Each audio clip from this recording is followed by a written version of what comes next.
বলা হয় ভালোবাসা যত বড় জীবন তত বড় নয়। এ যেন এক মায়ার পাখি, যা কখনো হাসায় আবার কখনো কাঁদায়, তবে উড়ে যায় না। ভালোবাসার নেই কোনো নির্দিষ্ট গণ্ডি, বাধা যায় না কোনো ফ্রেমে।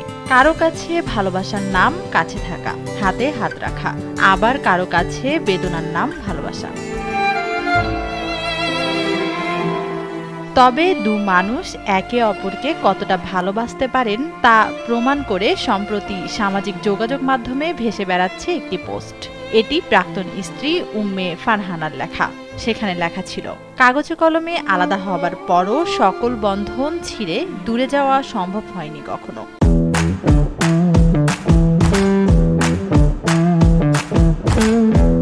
ব্লক আনব্লক চলতে থাকতো, আর চোরের মতো লুকিয়ে ভালোবাসাবাসিও চলত। মুভ অন করতে হবে ভেবেও ফিরে ফিরে যেতাম এই আশায় যে সে কখনো অভিযোগ অভিমানের পাহাড় পেরিয়ে এসে বলবে, অনেক তো হলো কান্নাকাটি ঝগড়াঝাটি, এবার একসাথে থাকি চলো। সে এখন চিরনিদ্রায়। তিনি আরো লেখেন, আব্বু কাকে যেন বলছেন, আমার তন্ময় আর নেই।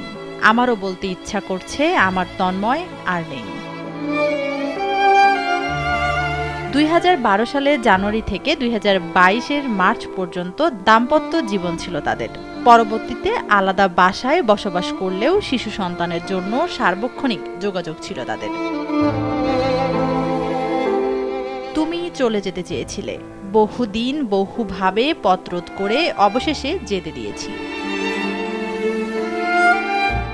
তাই বলে এত দ্রুত ওই দূর আকাশে পাড়ি না দিলেও পারতে।